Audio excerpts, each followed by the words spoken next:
This week on ETalk, Family Weekend is here and our parents are taking over the studio. Elon LA participants share their stories. And don't forget, Dating 101. All that and more coming up right now on ETalk.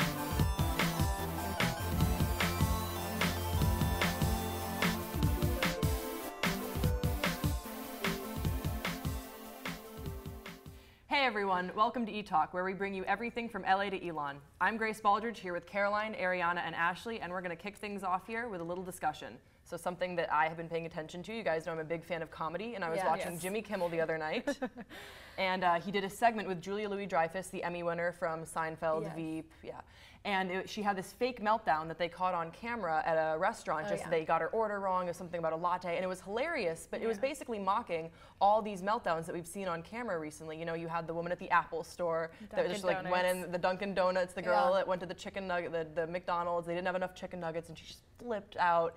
And I'm just wondering, do you think this is a new phenomenon because of technology, because people are capturing this on camera, or were people more relaxed back in the day? Is this something we need to get used to? No, I think this humor has been around for a while, actually. If you think back a long time ago to the days of Candid Camera, do you guys remember that show? Gosh. It was that hidden camera prank show. I mean, it hasn't been on air for a while, but that was hilarious. The hidden camera with the freakouts. People would just go crazy. You know, they would go to the ice cream shop and be like, I want the pickle flavored ice cream. You don't have pickle flavored ice cream, and they would just freak out. And I think that's from personal experience. Okay, yeah, that did happen. That did happen. No, but that type of humor I think is hilarious, and it's something that everybody can watch. It's but so what if funny. it's not humor? Like, what if these people are actually getting mad? I have to disagree a little bit, because I think that with social media, people are kind of taking, like, yes, they could be mad, but I think they're taking it to the next level because they know they're going to get attention for it. That's true. When you're being that outrageous with something so small, like a coffee or chicken nuggets or something, it's going to get attention. It's even like the Leave Britney Alone. Remember that guy? He got so famous. He was on so many talk shows, and he filmed that himself. Yeah, no, it's this whole like do it for the Vine mentality that's going around. Right. And yeah, it's getting a little bit out of hand, but I'm not gonna lie, I watch all the videos, I laugh at them, it's very funny. I follow them. So I'm really the problem here because I'm giving them the attention that they want. I'm making them celebrities. Like, I think that kind of stuff is hilarious. And I think part of it is innocent, but then part of it is like those poor people that are working at the restaurants who don't know it's a joke, or who, if it's not a joke, they have to be, the brunt of that. I feel horrible for them. Well, speaking of being in the public eye, I saw this week that California just passed a bill for paparazzi that they cannot take pictures, recordings, anything of celebrity children. So do you guys think it's like a good thing to have this law, or is it kind of stupid because being a celebrity, it kind of comes with the territory? I think this is really good because you know what? A long time ago, we're talking high school here, I wrote a research paper on this because obviously that's, most people are writing about like politics, I'm writing about paparazzi, typical. But the reason I bring this up is because if you really look into it, it is so dangerous. Chasing people, violating traffic laws, speed limits, all of these things. Paparazzi have been killed recently. Right, and like, I think it should go farther than just children, is my point. Sure. But especially children, and I don't know if you guys saw that video a few months ago, I should say, of Surrey Cruz, when they were saying vulgar things to her because she wouldn't smile for the camera, and the girl is just like distraught. Well, she fought back though, didn't she? Say, "Get out of my face" or something. Oh yeah, sassy. And then they called her a brat. That's why it was very big. But I'm gonna play devil's advocate here and say, come on, you're a celebrity, you're in the public eye. I think with kids, maybe it is a little different, but I don't think it should go further to protect the celebrities. You're in the public eye, you're making millions of dollars. It comes with the territory. When I'm a celebrity one day, which we all know is going to happen, it just comes with the territory. And I think it's almost a little bit like finicky to ask for those special treatments. Say, I want to be in the movies and I want to be famous, but not now. I think it's almost like this double standard. It's sort of annoying almost. We also know that some celebrities do take those measures to protect their children, and so it's when the celebrities don't do that, it's kind of on them. I mean, the pictures that we've seen of Blue Ivy have been released majority like by Beyonce and Jay-Z. It's not the pops that are like taking these pictures. It's because they're very protective. I think I agree with Caroline a little bit on this one, where it's like, yes, when you're a celebrity, it comes with the territory, but the kids didn't ask for it. So maybe the law protecting the kids is good, but I don't think it should go further. What if we punish the parents for exploiting their kids like that? I mean, I don't know how you would go about that, but if you really think about it, I think that would depend on the situation. But at the same time, should you have to hide your children? And also, these paparazzis, have no licenses. They don't need any identification, anything. Like if you get into a taxi cab, you know who the driver is, you know all these things, like these public people who are on the roads, but you don't know anything about a paparazzi. Right. But I mean, it is how they make their money. So we could go on and on about this discussion. What about those paparazzi's kids? How are they going to get food on the table for their kids if they don't have a job? I know, you just can't win. It goes on and on. You know what? Hopefully one day we'll all be, fighting off the paparazzi too. But another thing with celebrities is this new craze, not celebrities and regular people alike, CrossFit. Yeah. Have you guys? Yeah, the workout program. Yeah. Well, there's a lot of problems coming up lately with it. Not only, people are criticizing the militant nature of it and this, that, it means this, that, hidden meanings, whatever. But there is new problems coming up medically that people are exerting themselves so much that they're getting this disease that I tried to write it on my hand, but because it's so hard to pronounce, but it's abbreviated rhabdo, and literally your muscles explode. Like essentially, I'm being very simple about it, but essentially that's what happens, and these people are being. It could even cause death as much as that, and it's becoming this big problem from this overexertion and like in this short period of time you're doing so much activity. Have you guys, I know you work at Campus Rec, have you seen any CrossFit We definitely do stuff? not provide CrossFit because it is really dangerous, and there's really just an elite category of people that can even do it in a healthy capacity, and a lot of times you are getting these sports-related injuries from CrossFit because they're condensing a lot of workout into a short period of time, and there is this mentality of just not taking any breaks or anything, so it's pushing not, past the pain. Yeah, it's not something that I'm interested in trying personally. There's a CrossFit studio close to my house at home, and it is so intense. It's insanity. Those huge tires that they're pushing around, the weights they're using. It's scary almost, and like the whole and people mentality. think they can do it, regular people, because it's so promoted, but you really can't. Right. Well, I want to bring us back to a topic a little bit closer to home here at Elon. We've been talking about a lot of things in the entertainment news, but we always say we want to bring things back to Elon. And I'm sure you guys have heard about it. It's been a big scandal, a big item in the news around campus. There was some acts of sort of hate acts actually on campus recently. In one of the dormitories, two students came back to their dorm, and on their door were some really discriminatory pictures drawn, some sort of racist pictures. And it's just sort of got the whole school up in arms. And at College Coffee, they did a We Are Elon campaign, and Leo Lambert sent out an email to all the students. I'm sure everybody got it. But these pictures that were on the door, it's so crazy, and I can't believe this sort of stuff is happening on our campus. What do you guys think about that? I think it's really good because we had a discussion about this in one of my classes, where it's like there's been things like this that have happened in previous years, and nobody has ever gotten punished for it. Right. Where there needs to be a campaign like this that pushes, administration to do something about it. We can't wait until after the fact to do it. We have to do preventative things as well. Yeah, but I think it's really important that we're taking a stand and that we're saying that we will not tolerate this sort of thing. And I think that that's something that we can look forward to, and that's a positive note to end on. For sure, definitely. So up next, we're going to be putting our parents into the hot seat.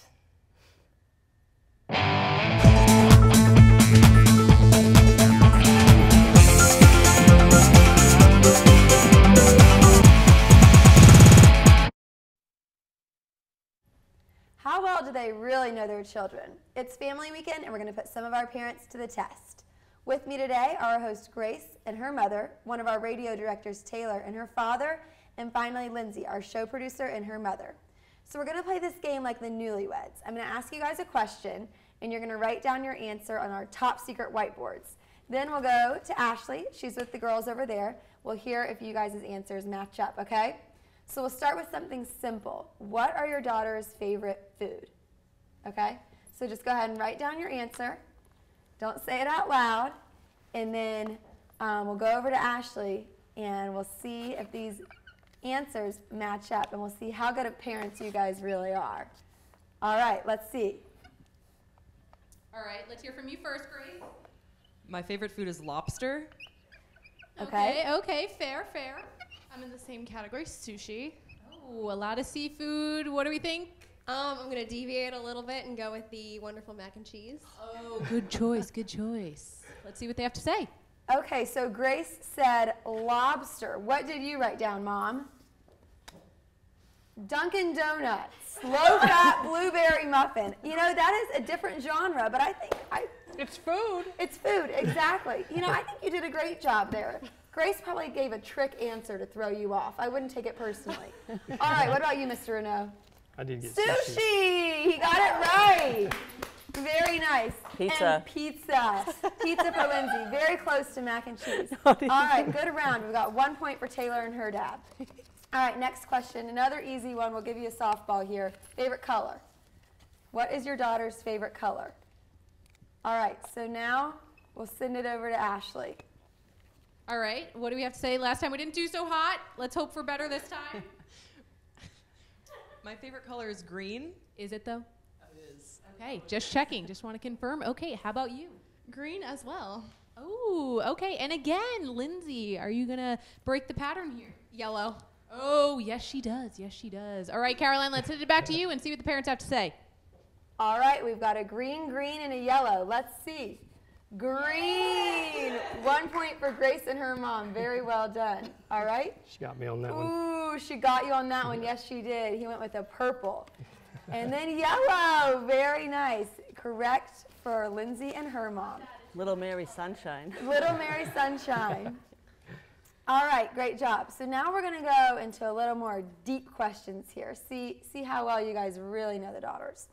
What would your daughter say is her worst trait? This could get a little sticky. You don't want to say anything too bad, you know, because you have to go home with them after this. So what would your daughter say is her worst trait? Okay, Grace, what would you have to pick if you had to pick a worst trait? I would say I'm very stubborn about being right. I'm very stubborn. That's very honest of you. That's very admirable of you. I think so. All right, Taylor, how about you? That I have to try to please everyone aside from myself. That's unfortunate, but good nonetheless. Okay, Lindsay, how about you? You know, I'm going to have to say the same thing as Taylor. I try to please everyone before I please myself. Oh, you people pleasers, you're killing me. All right, Caroline, let's send it over to you. I didn't know pleasing others was a bad trait, but let's see what answers we have here. Okay, Mrs. Baldridge, what do we have? Procrastination. Uh-oh. This could get ugly. All right, so procrastination. Okay, Mr. Renaud, very hard on herself. That's a good one. That's a good one. Okay. She has to set 4 or 5 alarm clocks to get up in the morning. Oh, the dirty laundry's coming out. Lindsay has to set 4 or 5 alarms. I would have never guessed that. I like to hear this dirt on my friends. Okay, so nobody got that one right, but good job to all our parents. If your daughter could describe herself in one word, what word would they choose? One word. All right, Ashley, let's hear the answers over there. Okay, Grace, I'm a little scared for this answer. I don't know about you guys, but one word, what is it? Silly? I would agree with that. I'd say that's fair. Okay, Taylor, how about you? Probably kind of dorky or nerdy, something with that sort. Dorky and or nerdy. Okay, let's see, Lindsay. One word. Short. That is also factual. Caroline, let's see what the parents have to say. Okay, we'll start with Lindsay's mom on this one. Lindsay was short. Oh, and Lindsay's mom said princess. Doesn't Lindsay even have a bumper sticker that says princess? I bought it. And you bought it for her. That's a great one. All right, what do we say for Taylor? Swag. Oh, yeah. That is awesome. That is that's a pretty big compliment coming from a cool dad. All right, and what did you say for Grace? Gutsy. I like that. I like that. I think that goes along with silly. That was good. Okay, so right now we're all tied up with 1 point per family. So we're going into the final question. This is the real tiebreaker. This is what it all comes down to. It all lies on the line right here. If your daughter could have dinner with one person, dead or alive, famous, not famous, one person, who would your daughter have dinner with if she could choose anyone? Let's get those answers down, and then we'll go to the ladies. All right, Ash. All right, and now I saw some feverish scribbling, so I think they're pretty sure of their answers. What do you have to say? I mean, it's a tie-up between Stephen Colbert and Beyonce. They're very similar. I could see. They're just so swagged, you know? Swagged, right. Well, speaking of swag, let's throw it over to Taylor, who apparently has a lot of that. Want to tell us who your person is? Jared Leto. Oh, okay. I saw that coming a little bit. Okay. And finally, Lindsay, who's the person you would go to dine with? Jane Austen, probably. Oh, okay. Oh, you're deep, aren't you? Okay. Let's send it over to Caroline and the parents. All right, let's see those answers. Mrs. Baldridge, what did you put? Kristen Wiig. Oh, so close. A great answer, but didn't quite get it. Great answer, though. All right, Taylor said, Jared Leto. Nice. All right, and he takes the lead. Great job. Okay. Tom Brady. Very nice. We're learning a lot here, and it looks like Taylor and her dad are the winners tonight. Thank you, parents, so much for being here and coming on the show. We've enjoyed having you so much. Coming up next, it's Dating 101. Stay tuned.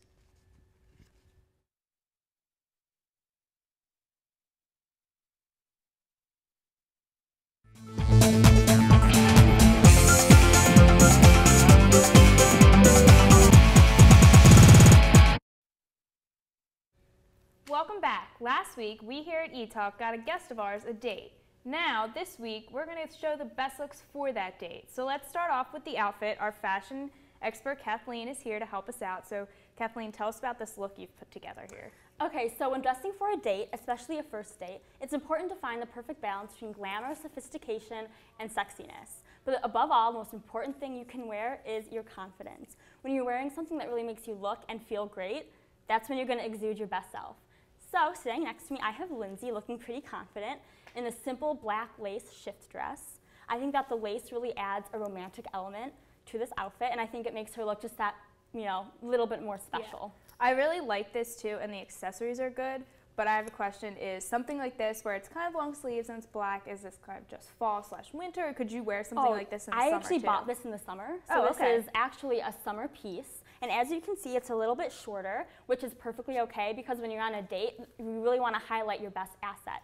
So for Lindsay, we chose to highlight her legs. And as you can notice, we kept it more conservative up top because of that. You don't want to show off too much skin when you're on a date. You can see a little bit of the peepholes of her skin through the lace, which is perfectly okay. I think that adds a little bit of allure and, appeal to the outfit. And with her shoes, this is where the edge comes in, and you can really add personality through the type of footwear you choose to wear. I was going to ask you about the shoes. Yeah, I like the little studs. You go with the heels, and kind of flats, I think it's or also you could do important anything. to wear heels that really show off your foot, because that's a pretty sexy part of your body without being too over the top. Right. So we're showing off some skin there to add some personality.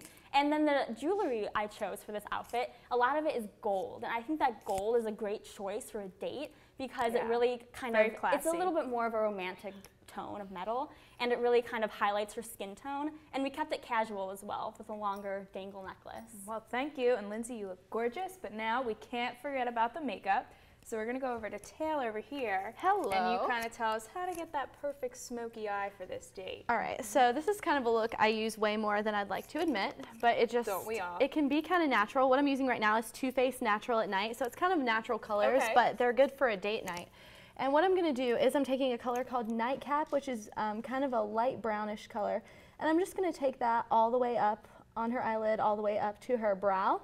And that's going to kind of be your base color here. Yeah. So could you go darker if you wanted to, or is it good to kind of stay with this more neutral For tone? a base color, I would definitely stay more neutral because I'm about to add some dark. Next, I'm using a dark brown color. This is called Eclipse here.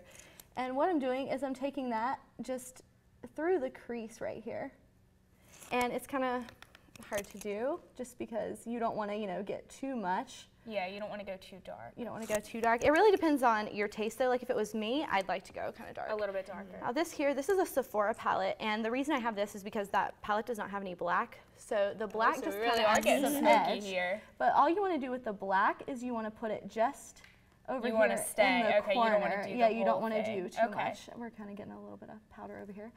But that's what you're going to do, and you're going to kind of just like spread it as far as you want to, but just try to keep it in the corner because it's kind of an accent. Right. And then I'm guessing we're going to do some eyeliner, mascara, get really in there. And then this color is called Full Moon, and I just use it as a highlight. You kind of just drag it under the brow, and if you made any kind of mistakes, you fix it. This will vouch for it. Okay. All right, so that's all the eyeshadow we're going to do, and then here I'm going to take this.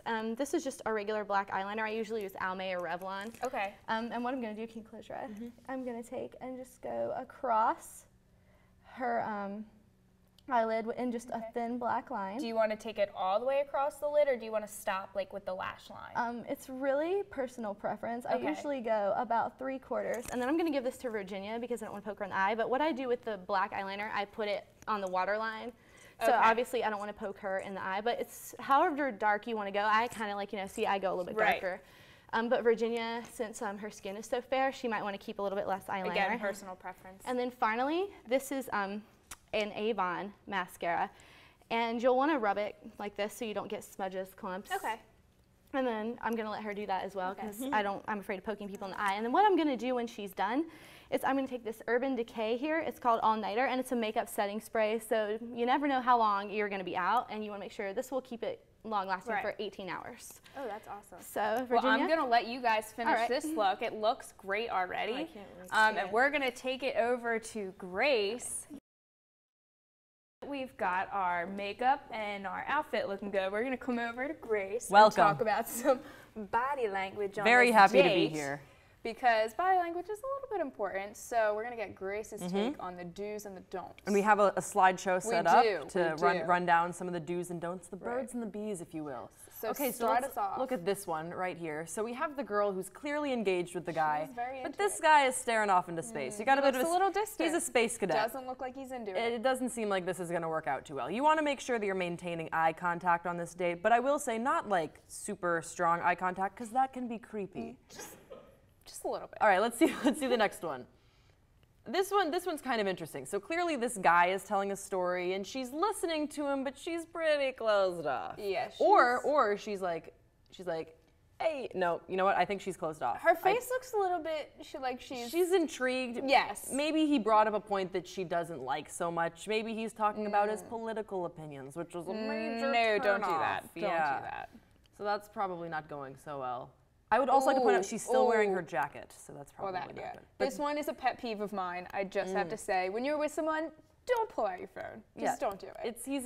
I mean, she's also talking. She's got a point. She's got a view that she wants to share. And this guy just pulls out his cell phone like it's no big deal. What is he? Is he Instagramming the table?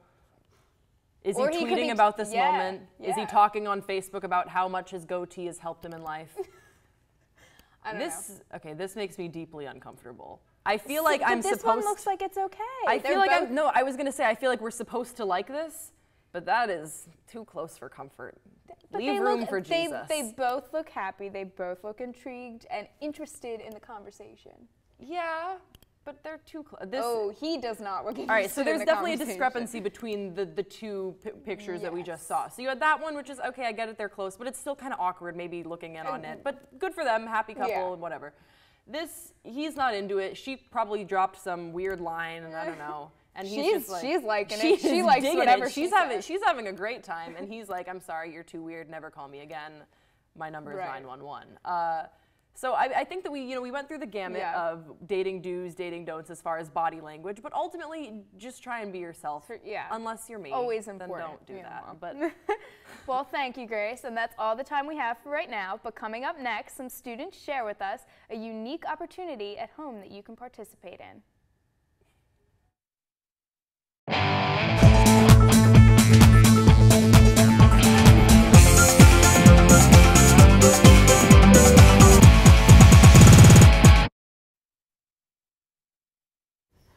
We're going to wrap up today's show with some special guests. We always talk about going from LA to Elon, and today we really are because we have some guests from the Elon in LA program. And you guys were there this summer, right? That's right. We're here with Tessa and Tyler. Why don't you guys tell us a little bit about yourselves and how you got involved in the Elon in LA program? I'm Tyler Alverson. I am a senior acting major from Eden, North Carolina. Nice. And I had a few friends that did it the summer before. Okay. And that sparked my interest in it. And as an acting major, I was like, well, I probably should do it just to get a feel of LA in case that's where I want to go. And originally, I'd always planned to go to New York. Okay. But I was like, maybe I'll like LA more, and I ended up liking it more. So. That's awesome. What about you, Tessa? Yes, so I'm Tessa Jones. I'm a senior actually from Cincinnati, Ohio, and I'm a strategic communications major. I was really hesitant to go to LA because it's my last summer before graduation, and I wasn't sure if it was exactly what I wanted to do. But after talking to people who had done the program before and speaking with some of the coordinators, I decided it was something I wanted to go for, and it was such a fabulous experience. I wouldn't have changed it for anything. So that's awesome. So it sounds like you heard from other students who had already gone on the trip and gave rave reviews, and that's sort of what convinced you guys to go. Absolutely. Yeah. That's awesome. Now, a big part of this program, right, is internships, from what I understand. How'd you guys go about looking for internships? Where did you intern? A little bit about your experience working in LA. Yes, the internship is something that everybody has to do while they're out in LA, and it is actually a very difficult process to find one that you enjoy and want to maybe pursue after college. But it's all about applying to as many as you can and talking to Elon alum who are out in LA, because they will put you in touch with whoever you need to talk to find that internship that's right for you. Where did you intern? I actually interned at the ESI Network. It's a talent management company. That's awesome. Nice. And how many places did you have to apply to before you found that one? I think I applied to probably 20 or more. Wow, very impressive. Yeah. That's and when did you start? Because actually I'm going to LA in the spring with this program, so I need to know, should I get the ball rolling? Is that something I should be doing now? Earlier the better, I would say. Yeah, it doesn't hurt. What about you, Tyler? Where did you intern? How did that process go for you? I interned at Avalon Artist Group. It's a talent agency. I knew I wanted to either intern in a talent agency or a casting agency. I mean, it's beneficial for actors. Right. So before I even found out I was accepted into the Elon in LA program, I knew I was going to go to LA regardless. Okay. So I had already started applying to internships, and I had applied to 5. And I have a friend who graduated in 2012, Julia Gallagher. She was an acting major as well.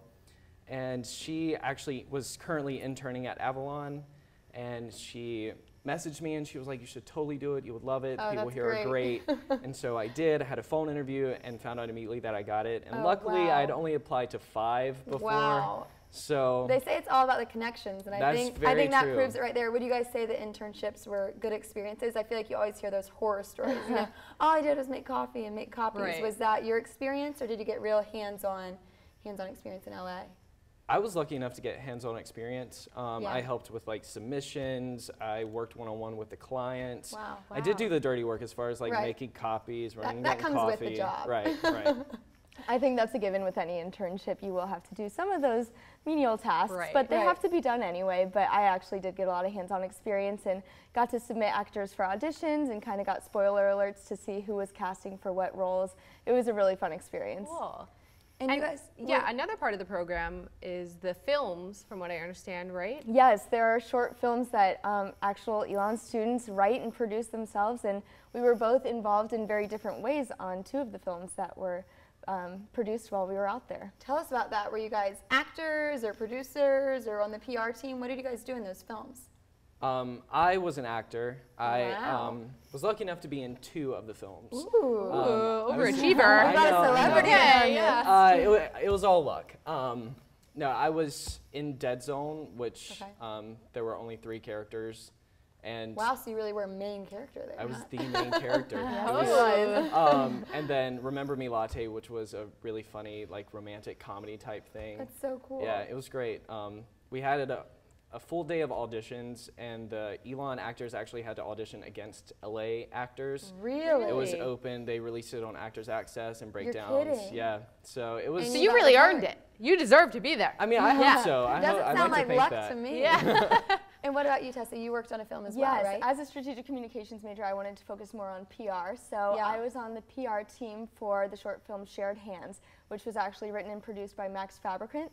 And it's about 2 young men who come from polar opposite lifestyles, and they have an over-the-counter interaction at a convenience store. And Madison Margison was actually the PR director who oversaw all the PR team. And we would Instagram photos on set and do vines and try to build our Facebook and social media community as big as we could before the release of the film. Sounds like ETalk. We try to do a lot of that. Yeah, maybe you could come help us. You could intern for us. Sure. Do you guys think you'll be back in LA after graduation? Yes. Yes. You know, I would love to go back to LA, but as far as my career is concerned, I don't know that I want to go that far to a city so big just yet. Right. It was a perfect summer experience, but I think I'm going to look at a little bit smaller areas first. Right. Well, thank you guys so much for that advice. I know me personally, that's going to help me so much, and hearing about your experiences, I'm sure it gets everybody excited. But if you want to learn more, you can go to the Elon Study USA website, and that's about all the time we have. But thank you so much for joining us. Thank you so much for having us. Thank you for being here.